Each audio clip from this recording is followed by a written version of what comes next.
my therapist said, my name is Stephanie and I am your host, bitch. Was that aggressive? A little bit. Welcome back to the show. Happy fucking Wednesday. Today we're going to chit chat. I want to talk about this documentary I watched on Netflix, and I want to talk about feeling questionably proud. Enjoy.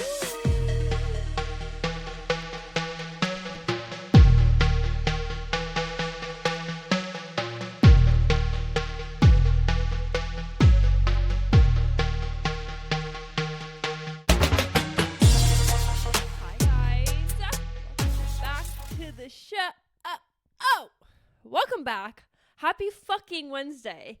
I'm bringing good vibes to the mic today. Okay, I have my coffee in hand. I have my light shadow on because I'm not trying to be I'm not really feeling like a bad bitch today. I kind of want to give like light, airy, low-key, stay with me, angelic vibes when it comes to like the makeup look. So I was like, okay, you can't bring like sad girl to the mic if you're looking so clean girl, you know, it's giving Hailey Bieber, it's giving, right, we know. So if you're not watching me on video, just know that I'm kind of giving like soft, airy makeup today, and I'm trying to bring soft, airy vibes to the mic. Where do we want to begin? Yoga this morning. Can I tell you one thing? I was looking at my app the other day, and it's almost been it was actually just exactly the 2-year mark of when I started going to this yoga studio. So it's been almost exactly 2 years. I was looking at how many classes I've taken, over 400. So I was thinking like, wow, that's a lot. Girl, like over 400 times I'd be checking in, chit chat. No wonder I have so many cutie friends. Like I stay going to yoga. I stay going to yoga. Is this door gonna bother me? Does this door bother you guys? 1 second. You okay? Okay, go boy. So yeah, I stay going to yoga, and I just happened to check my app the other day, and then I go to a yoga class, and the teacher was celebrating. Okay, I'm not gonna put my friend on blast because he's the one that inspired this thought within me, but he's gone to hella classes. I'm just going to leave it there. He's just gone to hella classes. And I asked him after class, I was like, how long have you been coming to the studio for? Because you've gone to hella classes. And he said 1.5 years. And I was like, oh, so I looked at mine and I was like, so I've been going for 2 years, and I also have gone to hella classes. And he made a comment that I thought was so interesting. We do be chit-chatting about our mental health, me and this friend. We both have a lot of struggles with anxiety, and also for very different situations, but we both have past trauma. And I was actually just chit-chatting with him this morning about hypervigilance because he made a joke after class, and he was like, I almost left in the middle of Shavasana just for you, you know, because I be bitching about how people do that. And I started laughing, and then I started feeling bad. Like, 70, why are you complaining about that? You know, like, why are we 70? Mind your business, right? And he's like, I feel like, he was like, I actually don't even notice. And I was like, fuck. That was the worst. That's the worst case scenario, right? I was like, maybe he'll be like, that bothers me too. Click the keys jingle. That really drives me nuts. But instead he was like, I'm not concerned about it. And I was like, well, Stephanie, this really makes you the worst then, right? And I told him, I was like, I think it's a symptom of my anxiety, and I'm a hypervigilant. And we just kind of agreed on that, but we also talk about mental health just like all the fucking time.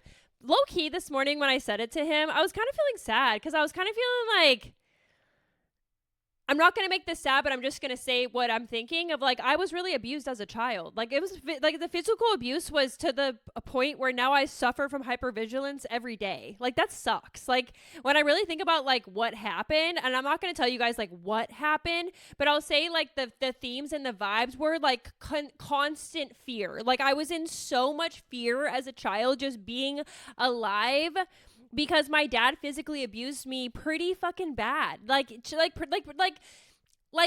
I had so much fear. Like he would just like, I mean, I can just like hear him stomping up the stairs when I'm in my room with the door shut because I'm in trouble, in timeout, grounded, whatever it may be. I was like constantly in my room with the door shut.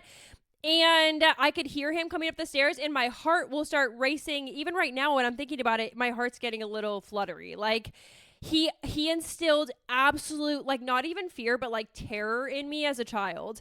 I know he didn't mean to. And Dad, if you're on the mic right now and you want to listen in, I'm not upset with you for doing that. I understand you were just struggling with your own anger.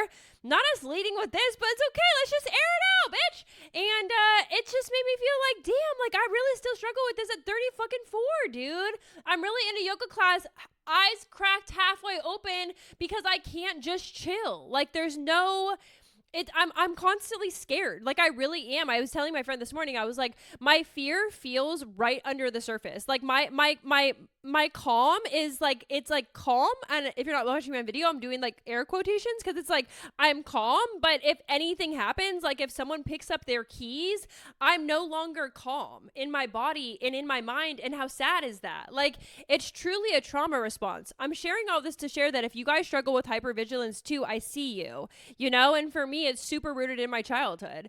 Same thing where like I don't like to not know where the exit is or the doors because my dad used to like terrorize me. Like he would just constantly be like I just need to have an exit plan because if I'm here and I'm stuck here, I'm going to get abused. And that's such a challenging environment to be in as a child, but it's extra sad when you're still acting like that as an adult. Like I could not be safer, dude. I'm in a fucking yoga class. Not to mention there's fucking like stairs on the way up to the studio. Like I'm not like right outside, you know, like I'm really in a safe place. And I've been going 400 times over the past 2 years. Like I really be showing up and I'd be Bubsy. And I'd be doing a good job. Like these are all my cutie friends. I have nothing to be fearful of. And that's where like the logic doesn't care or doesn't work on our emotional being. You know, my emotional self I realize, and as I was telling my friend this morning, I was realizing how much it still is so alive and well within me, like this past trauma.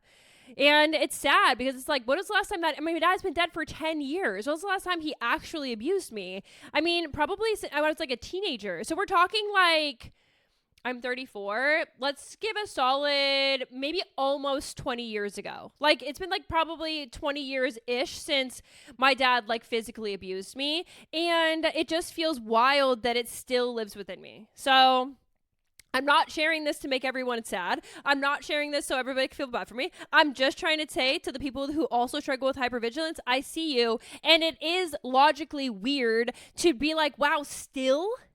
And the answer to that is yeah, still. You know, my therapist was literally just helping me last week with knowing how long this stuff takes to heal, you know, totally unrelated. We were talking about relationships, but just in general, like just as human beings, it takes us a really long time to heal from this stuff. And yeah, I mean, I was telling my friend, I was like asking him this morning, I was like, have you gotten better with that? Because he said he used to struggle with hypervigilance too. And he was like, I don't really anymore. And I was like, oh my God, I wish I could say that, you know, like I wish I wasn't worried about the keys jingle jingle. I wish I wasn't always ready to be super fearful flight or flight vibes at any fucking drop of a hydro flask. Like, I really wish, but my dad terrorized me as a child, like for the most part. Like I'm just, as I can feel it, like what comes to my mind. I remember I told you guys that he had a home office, right? So he was never gone. And I mean, he used to travel when I was like a kid. And I remember when he would go on work trips as a kid and I would feel like it was the one moment of freedom. Like, oh my God, I'm so excited for my dad to just be out of town for like a couple days so I can like go into the kitchen without fear, because my dad's home office was like right to the left of our kitchen and our dining room and our living room. Actually, it was on the first floor and my bedroom was on the second floor. So I would stay in my bedroom until I heard his door click closed. And then I can hear the click in my mind because I remember this click was the noise of like freedom or not freedom, fear or safety. And when it would click, I would be like, oh, I can go downstairs now into the kitchen or living room. And sometimes I'd be in the kitchen and it would click open. He would like be walking out to like get an iced tea or like fill up his water, and my heart and my stomach would just sink. Like I would just be like fuck, like I couldn't even. Like, I can't even get the words out now when I think about how I felt. Like, I was terrified of this man. Like terrified of this man. And he created that environment like that. He intentionally, I believe intentionally wanted me to fear him. And I don't think it's for any reason with any malice to it, but me specifically, and remember this is my stepdad, so I don't know if this has something to do with it, and I'm not going to get into this on the podcast because it's not the space to talk about all these things, but he treated me different. And I had a lot of fear growing up, and I still hear the click of the office door, and it makes my stomach hurt in this moment. Like I kind of need to actually like release my shoulders and like be like, he's not around anymore, Steph. Like, you're safe, you're fine. But the trauma still very much so lives within me, and it's really hard for me to settle in public spaces. I mean, even to this day, I really struggle with crowds. And yeah, when I was talking, and like, thanks to my friend for like opening up that space this morning. He was so fucking funny. I did okay, moderately okay, like in yoga, not great, but of course I made a big deal about it when I like died in the end, right?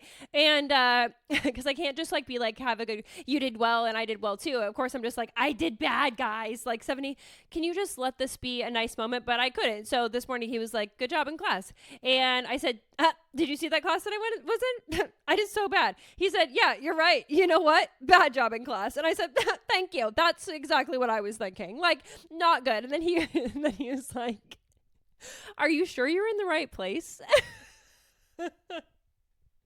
He was like, this is hot yoga. Are you sure you're in the right? And I was like, oh my fucking, that's so fucking funny. Am I in the right place? Am I really supposed to be in hot yoga this morning because I'm dying on the mat? And was I in the front row? Yes, it was my worst fear. My worst fear. I've been taking the front row a lot lately because I'm like, the energy is good up there. I feel like I'm getting stronger. I can really do this shit. But this morning it was like the worst case scenario when every single person in the class is in Warrior 2. Where's Stephanie? She's dying on the mat again. He said, are you in the right class? I said, am I? God damn. Hypervigilant, fucking dying on the mat, not strong enough physically, not strong enough mentally. It's just a freaking Wednesday. Oh my gosh. So that's what's new with me. We have Bubsy here, and that's fantastic. Oh God. Wait, speaking of crowds though, did you guys watch the cruise ship documentary on Netflix? It was called Shipwreck. I didn't know about this, but this cruise ship, the captain took it to like a different route than maybe he was supposed to be taking it. Not maybe, definitely. And they were getting increasingly closer and closer to the rocks. And this documentary is the people that were on that cruise ship at that time telling their story. And people were saying, I felt like especially the people, there was like a waiter that he worked on the cruise ship, and he was like, I felt like the captain was going really fast and very close to the shore. And everyone's talking about how they had like intuition around just like seeing the lifeboats and like taking a picture and feeling something about this. Like, it really was a story a lot about the human intuition and how humans do notice when things are a little off. And I'll just say what happened. So and if you want to watch Shipwreck, and you don't want me to spoil it, click out of this. Because I watched it blind. Like, and it was incredible to watch blind. By incredible, I mean like super fucking sad and terrifying. But if you don't want to know the end of it, then don't. But this isn't going to come out for a couple weeks, so I think we should be okay. But just, I'm gonna spoil it. So he's going closer and closer to the rocks. And everyone was like, people on the ship were like, he was going really fast. He's going closer to the rocks. And then all of a sudden, this is the first night on the ship, everyone on the ship heard this like metal scraping and like screeching noise. Could you imagine? And essentially what transpired from there is the captain was being an audacious man and not admitting fault, not acting like this was an emergency when it was truly an actual emergency. And he was like talking to the Coast Guard and being like, yeah, we're just having a little bit of an issue here, but didn't talk about the fact that, are you guys ready for this? The ship was fucking sinking. He had hit a rock so bad that it gouged a huge hole in the side of the ship, and the ship is fucking sinking. Everyone is recounting their stories. This is so fucking scary. And they're like, pretty much the cruise ship all of a sudden just started going out of tilt. there was people talking from the inside the kitchen. They were saying plates were flying around everywhere. Like, could you imagine being in a kitchen and having everything be at a tilt? Like everything, I mean, there's like fire. He was saying that there was boiling water. Like, we're cooking. And essentially the cruise ship is just like sinking and tilting. And the captain was not doing any emergency procedures. He was essentially just being like, everything is fine, but everyone on the cruise ship started to get a little bit concerned and worried that things were not fine. And the more time that passed, I believe it was like 40 minutes before the cruise ship was, before the captain even said that, like, yes, this is bad, we should probably start getting people off the boat. It was 40 minutes of just like mayhem. Like nobody knew where to go. Nobody was giving any direction. The employees and the people on the cruise ship, nobody knew what to do. And I'm just like, I was watching it and I was just like, I mean, completely, I was like terrified. I mean, I was just like, I was fucking terrified. The claustrophobia, I can't even fucking imagine. The lack of direction when the cruise ship is obviously getting lower into the water and also at a pretty serious tilt by now.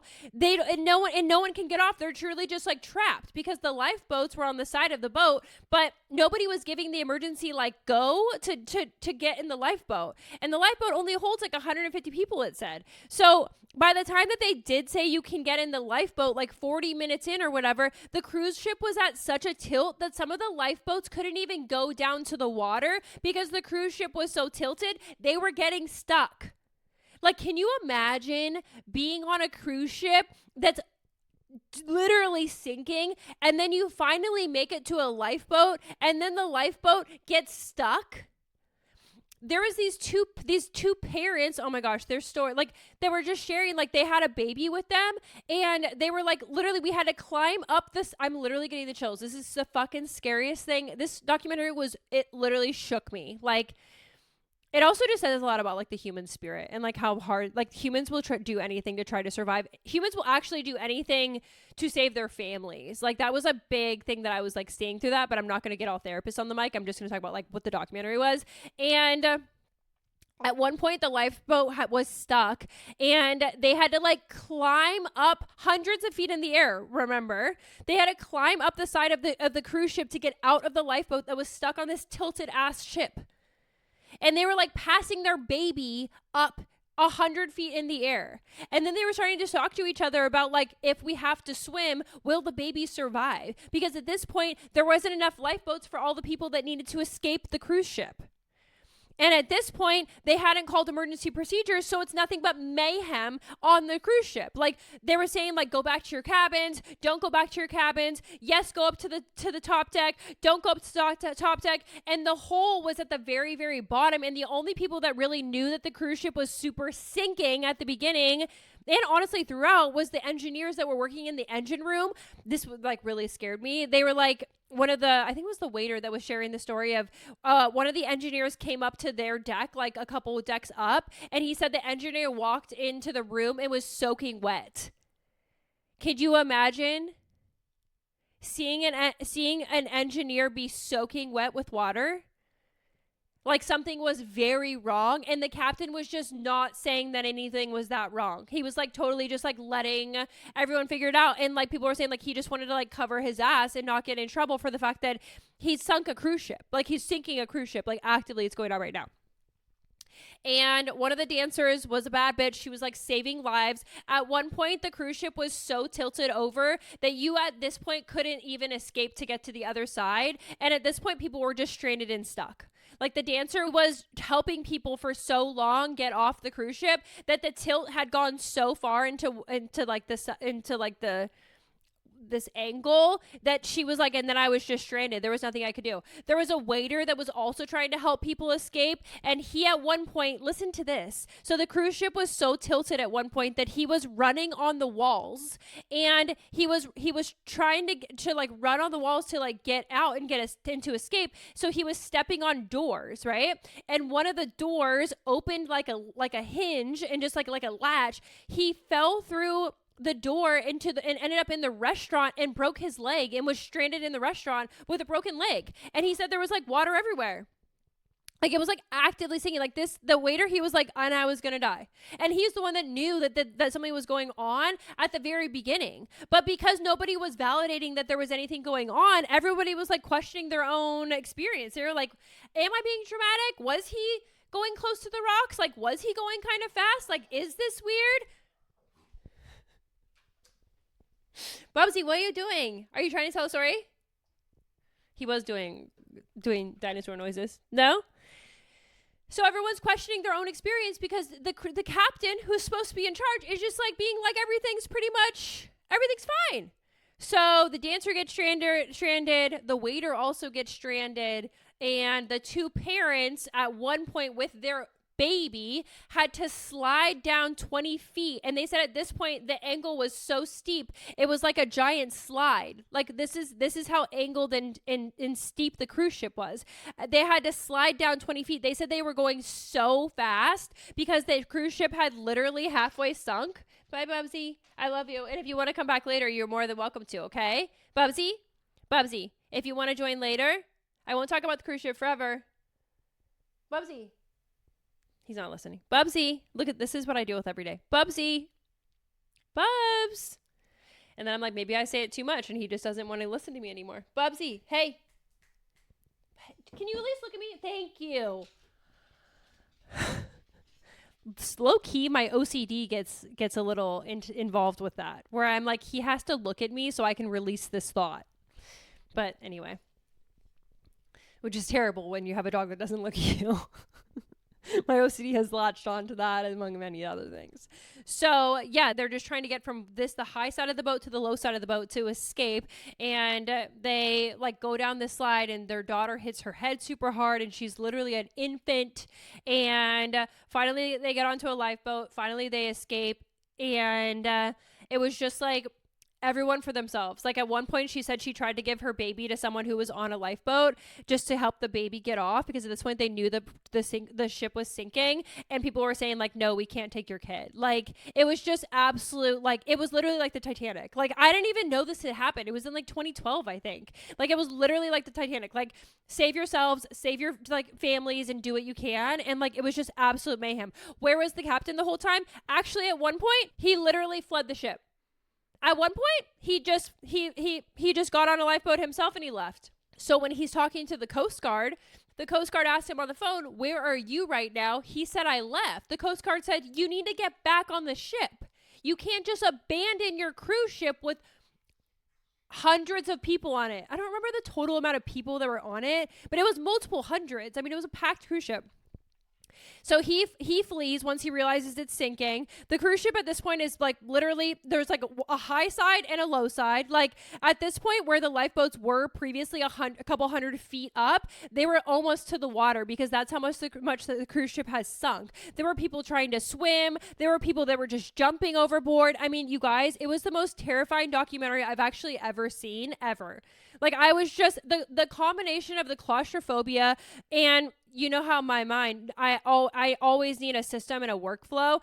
The lack of workflow, the lack of leadership by the captain and the crew, other than the obviously the crew members that I'm talking about, most of the crew did their best with leadership. But I mean like the ones that were like upper leadership, like the captain and everybody in the bridge, that nobody was really like saying it. This was an emergency. So for like 40 something minutes, it was just absolute mayhem. And then what happened is that literally, okay, 32 people died and 150 people got injured. And then when, oh my God, this is just so fucking sad. If we actually would have treated this as an emergency, would people have survived? Like, oh my God, you guys, like this literally, people were literally trapped in this cruise ship and died. What? Like a kid, there was a kid that was 5 that died. I looked this up the other day because of course in my mind, I need to know more. I'm like, so what happened to everybody? They said there was people, this is dark. So just warning. There was like people that were trapped in the elevators, which can you fucking imagine? Oh my God. People are trapped in the elevators. There's people trapped in their cabins. They just couldn't get out and there's people that like, essentially when the water rushed in, it was just like a whirlpool and you just couldn't escape. Like you just drowned right there. And then there was also people that died trying to jump from the ship and then trying to swim to shore because they weren't super far from shore, but people died and drowned in that experience. So 32 people died, 150 people got injured, and eventually they recovered all the bodies, but it was so fucking sad, you guys. Like, it's just so fucking sad. I'm looking at a crow outside right now, and like, you guys, I'm pretty sure crows must weigh like at least like 30 pounds. They're so big. There's two. Also, do they give dark vibes?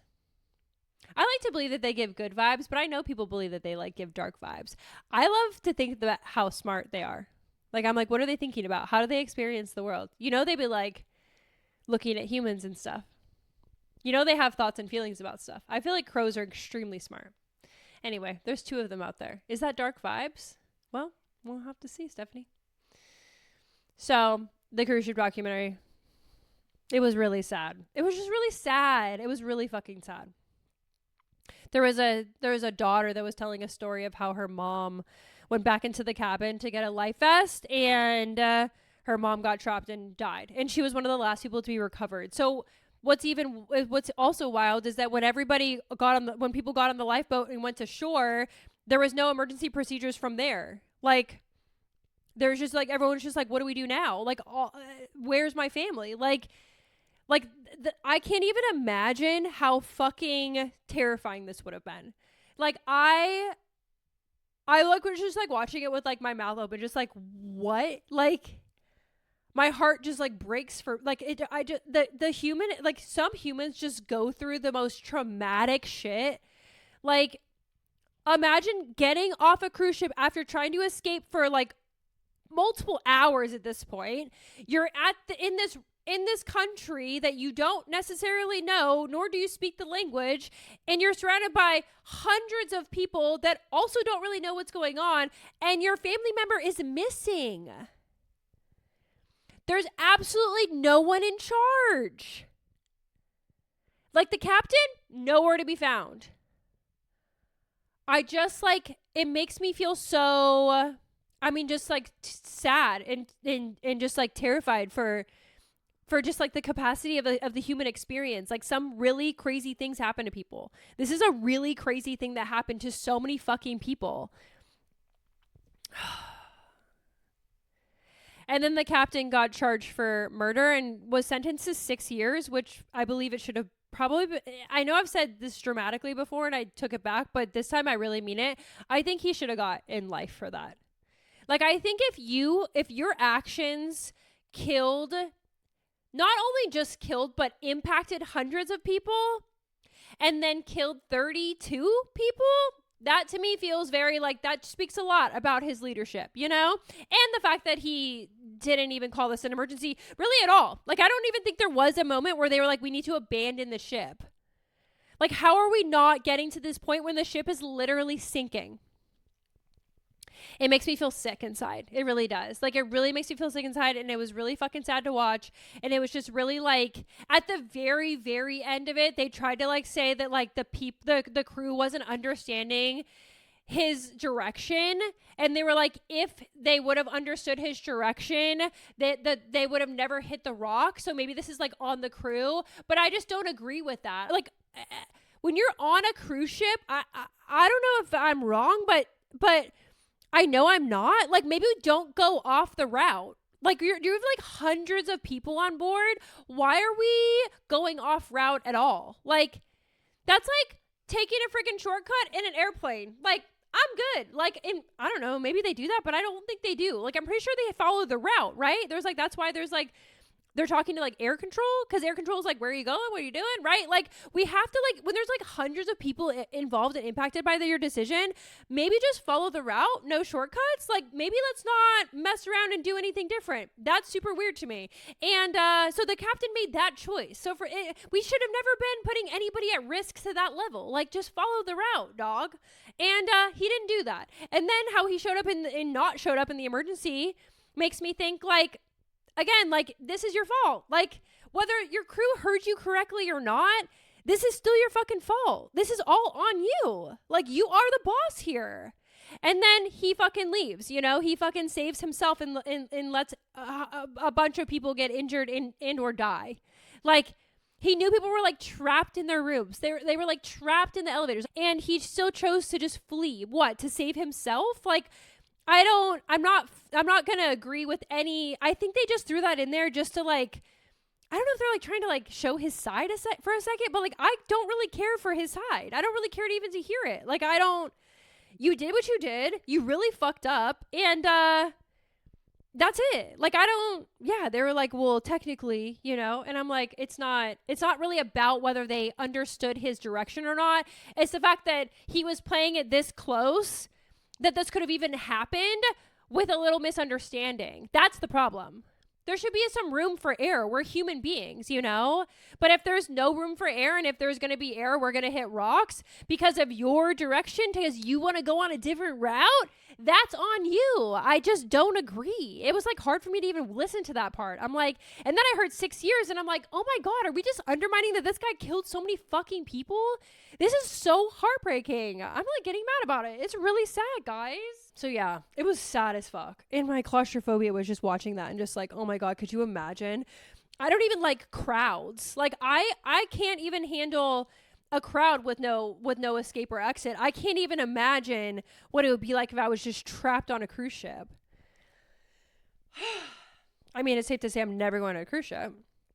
I went on one when I was 16 and I didn't like it. I didn't like it because I was like, I felt like trapped on the cruise ship. And back then, am I getting old? Kinda. I don't even think there was Wi-Fi. Yeah, no, they were like, my phone didn't work. I remember it was like a cruise that was going to Mexico and my phone like didn't work on the ship. And I remember that. And, you kind of feel like you're just like out there and you are. I'm never gonna, with or without this documentary, I would have never gone on a cruise ship again. But I remember doing it and being like, do you want to hear who went on this cruise ship? Just because this is kind of funny. My family's so weird. My whole family went. So my mom, my sisters, and my stepdad. So my like immediate family, the one that I grew up with. And then we invited my biological dad because, I don't know, just cause he went. Did he bring anybody? I don't think so. And then his sister, so my aunt from that side, and then my grandma, who I was really close with growing up, and that was the little group. And I remember my parents making so many jokes about how my stepdad and my biological dad were like on vacation together, and I was 16, so I was like, I mean, it's kind of weird, but like our families got along growing up, so it wasn't that weird. But now that I think about it, I'm like, I was high key trapped on a cruise ship with my abusive stepdad, my biological dad together. That's so weird. Not us going to Mexico together. I remember my biological dad, he struggled with alcohol. I told you guys that, but at this point I didn't really know it. And he like got in trouble for like smuggling tequila back on the ship. They like caught him like trying to like bring it in. Actually, I think he actually snuck it on. This is where I get, I think, a lot of my rebellious tendencies from, is my biological dad doesn't give a fuck about, like, I was gonna say like anything, like the law, like barely, like this. He's just always been like, you cannot tell me what to do. And I do think I really got that from him genetically, and also probably environmentally. I probably watched him act like this because I was like, that's so funny. They were like, you can't like bring this tequila back to the States. Like they like gave him a hard time, and then he like said like he made a joke or something, which is very me coded. And they were like, all right, whatever. And the whole trip I was like really just thinking about, wow, I'm really on a trip with both my dads. They were never together. That was the only time. Like they interacted when I was a kid, but very minimally. I mean, I'd get dropped off by my mom to go to my biological dad's house. So like they never really interacted. So it's just a really funny vacation that would have never happened again. And I'm shocked it happened that time. But yeah, I would never do it again. It's just too much of like a trapped feeling for me. But yeah. If you guys watched that documentary, it came out a couple weeks ago now, but it really shook me. It was really sad. Okay. I want to talk about feeling questionably proud because I started this train at the beginning of the episode and I didn't finish it, I'm realizing. So my friend went to a lot of yoga classes over the past year and a half. I also went to a significant amount of yoga classes over the past couple years. And I was congratulating him on his number. I was like, good job, dude. That's really incredible. And he looked at me and he goes, I can't tell if it's something I'm proud of or sad about. Which I make similar jokes because previous to me going to 5:30 yoga every day, I didn't used to go to that much yoga at all, and I used to live a regular life. Like, I was literally reading my journals yesterday, and there's like a lot of journal entries where I'm like, yeah, like, am I going to tell you guys this? Sure. Like, a fuckboy would reach out at like 10 o'clock and be like, do you want to come over? And I would go over there, which is like, I'm now in bed at 7.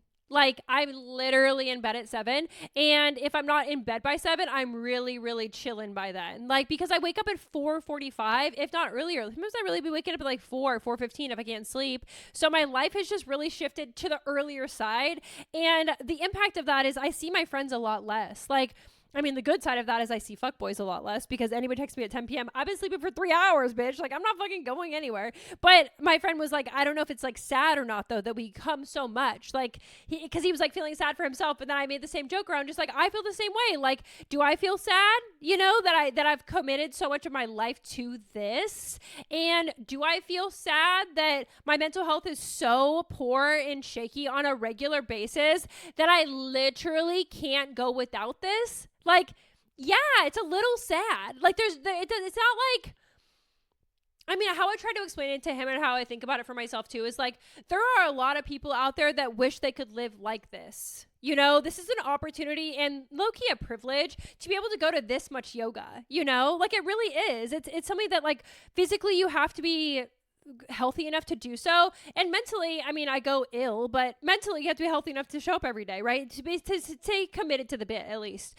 And so I was like, I hear you though. Like, I also feel like that, and I do wonder, like, am I getting up too early? Am I closing off an aspect of my life? For example, like dating. Like, how am I going to go on a date if I've been up since 4? Like, I have friends text me even as recent as like this week, where they'll be like at like 6:15, they'll be like, do you want to like grab dinner? Like, I'm in your area. And I just like don't want to have the energy to, I can't, like, because I have yoga tomorrow. You know, like, it does make me feel a little bit sad sometimes. And I do look at when I read back at my journals, I'm like, I used to live so different, you know, like, I used to go to dinner at 6:30. Like, I would have no problem having a plan after 7. But for the past 2 years since I started committing to yoga, it no longer looks like that. And I don't see my friends that much. I really don't see them as much as I used to. And I don't know. I feel like what comes to mind is like questionably proud, you know, like, am I sure that this is how I want to live? Do I feel good about this? Is there enough balance? You know, like, to my friend's point, it's like he goes so much, and sometimes he'll go like to 2 classes a day, and I get it. Like, we totally talk about like how this is for our mental health. Like, to be physically strong is just like a byproduct, for me at least, of like going to yoga every day. But like, I'm not really here to see my muscles. I'm here to calm my circus mind. I made a joke recently about how, like, I don't even know who I am without hot yoga. I don't even remember what life was like prior to this, because it's been such a major shift in my life. Like, I always worked out, and I've always been, I was an athlete up until college. So I definitely have always been physically fit, but I've never committed to going to yoga so much. I've never committed to working out this much. This is 100% the most fit I've ever been physically, and it's because I'm mentally ill as fuck. Like, the more that I learn about my mental illness through going to therapy and being a therapist and working in these spaces with people that have mental illness as well, I've learned a lot about my own experience, and I'm like, damn, girl, you're hella ill. Like, not the hypervigilance still, girl. Like, not the trauma still impacting, you know? Like, not the OCD like, when Bubs doesn't answer and I have to say it until he does, or, you know, like, that type of shit is like, it's because I can't close a loop because my OCD is so alive and well. Like, it's just like, it's gotten so much better, but the better it gets, the more aware I am of how bad it's been. And it makes me feel sad. And it makes me feel sad that I have enough energy to get up every single morning to go to yoga every day at 5:30. Like, it's not even hard for me to wake up when my alarm goes off, because I wake up so baseline anxious then I'm getting up anyway. Like sometimes I like watch people, like when I'm like watching reality shows, I like see people like sleeping in, and I'm like, God, that must be so nice. Like to wake up one time and not be so anxious that you have to move your body, to have the option to close your eyes and fall back asleep. That sounds like such a luxury that I have no idea what that's about. Like even when I wasn't working out every single morning, I was still getting up really early because I was so anxious. I couldn't lay in bed any longer. Like I literally, my brain just turns on, is in his full force every single morning. And it's so challenging. Yoga has literally like saved my life in that way. I mean, 100%. It gives me a place to go. And that's what's so special about it, you know? Where else am I supposed to go with my anxious fucking thoughts about the insurance companies and why aren't therapists making more money? And how everyone always compares us to teachers. And I'm like, but we're not teachers. We're healthcare workers. Like, I'm not saying teachers shouldn't make good money. They should. But like, people are always coming in my comments. Yeah, well, teachers get underpaid too. And I'm like, yeah, but this isn't a conversation about that. And the way this fucking bothers me at fucking 4:30 in the morning, I'm like, Stephanie, go to yoga, dude. Like, it's mental illness, guys. It's mental illness. And I'm grateful to yoga for that. But when I see that it's taken me 400 times to heal this side of myself, I'm like, that's kind of sad. To realize that I'm just like that, not unstable, but unstable. So that's why I go to yoga, because I have to just like help calm my circus thoughts. So I think to my friend's point, I think we can just feel questionably proud. Two things can be true. You know, we can be proud of ourselves for going to yoga. Hella. We can also be sad that we have to. Literally, it's for survival, bitch. Okay, final. Are we watching 90 Day? Are we, you guys? Okay, Katie did talk about her drinking, so I'm just going to say that. I think that was good, you know? I feel like that was very brave of her to talk so openly about struggling with alcohol. She explains her OCD really well, too. I feel like she has a good way of, like, she can narrate the experience pretty, like, in a very real way. She just, like, struggles on the daily, so she finds herself, like, looking for impulses and, like, to, like, change how she feels inside, which making out with people does change how you feel inside. So, like, there is, like, it is all connected, and I think she does a pretty good job of, like, narrating it. So I just feel for her. I really do. I really do feel for her. Do I have any other thoughts about 90 Day? Not really. I feel sad for Shay and Annabelle. I feel like Shay's daughter does not want him to be with anybody. It's just really funny how some people like live their lives just so like interesting. Like Shay like throws like these big lake parties, and like you can tell like this is the most exciting time of the week or like month, like when everyone gets together and like drinks in the backyard, which is like no shade, okay, but like you can just tell that everyone gets like so fucked up, like even just like we're on national television and like everyone's just like the wheels are off, like everyone's just fucking raging. And then I look at Annabelle and I'm like, do you want to be a part of this? Like, I always wonder that when people, like, really party and then, like, the partner doesn't really party. My parents were like this, actually. Well, my mom used to party, but she stopped partying because my stepdad partied more. That's what she would tell us. We would always ask her why she didn't drink growing up, and she would say, because dad drinks and one of us has to be sober. Which my stepdad only drank on the weekends, but he was a big drinker for sure. Then my biological dad is the alcoholic, and but never drank around me. And then my mom, alcoholic, and never drank around me either. There's a lot of drinking in my family. But I wonder, like, how my mom would always get, like, a little annoyed with my stepdad. But, like, she's just, like, he's drunk. Like, you know, because, like, imagine it's kind of annoying. So I think about, like, with Annabelle, like, is she going to be able to sustain this long term? Like, being with a dude, like, his favorite thing to do is drink beer with his friends. Like, I don't know that she's going to enjoy that. You know, and I just imagine, like, in a relationship, I kind of feel like you kind of have to be on the same page with that.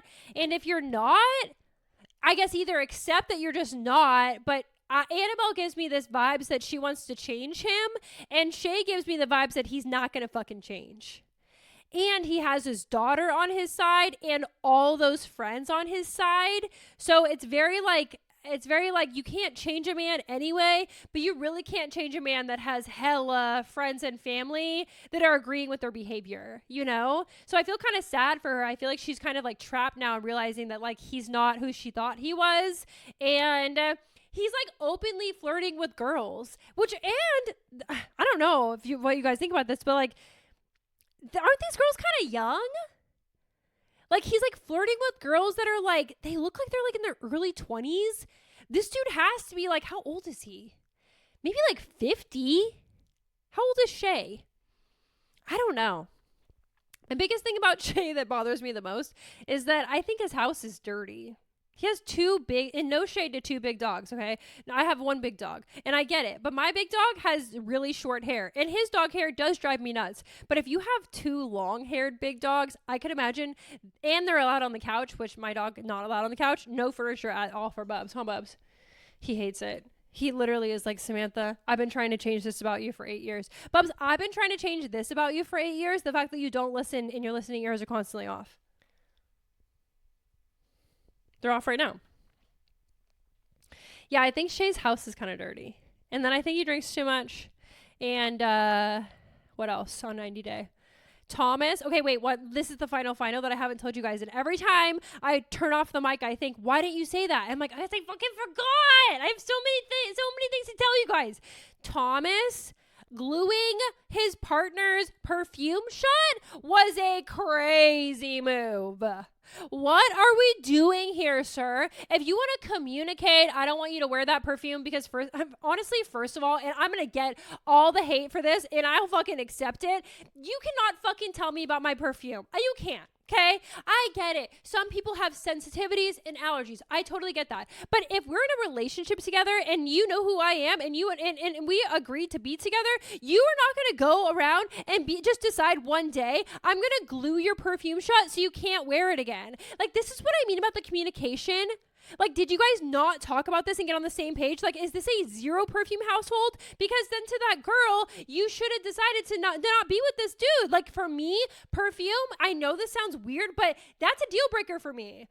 1,000,000%. My fucking house, I have room sprays in low-key every single room. I have candles. I have body oils. I have fragrances that I spray 24/7. I even do little spritz before I go to bed because I'm a bad bitch. And I want to sleep in Chloe. Okay, like, that's just who I am. I'm just that bitch. And like, if I ever had a partner that was like, you can't wear perfume around me, I'd be like, then we need to break up. Like, I don't need love that bad. There's a lot of things that I don't need love that bad for. And that's one of them. Like, you don't get to choose how I'm like going to live. Like, I'm a cosmetic girly. I'm a beauty guru, bitch. Like, I spent 10 years in the beauty industry. You're not going to take my Joe Malone from me. Fuck off, dude. He glued it shut, guys, with super glue. In what world? Is that okay? Like, okay, it's giving controlling behavior. Is it not? Like, and we didn't communicate about this and get on the same page before? Or did she say I won't wear it and then she decided to? Like, whose fault is this?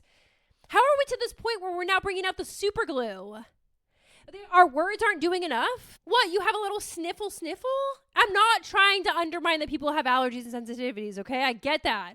But what's his deal, guys? What's her name? Thomas and... oh, fuck, I thought I was getting better at this. I don't remember. Her piercings are cool though. She's a bad bitch. You could tell she's a bad bitch. She's from Brazil. She has a piercing shop. What a cool job. Yeah. She just she gives that bad bitch energy where you can tell she's like into her beauty shit. So that's why I'm like, what? He's just going to be like, you can't ever wear perfume around me? Not the super glue. I literally was watching the show and I was like, are you fucking kidding me? Like this. What is going on in this show? Like, it's also probably expensive. Okay. I'm sad it's over. I miss you guys already.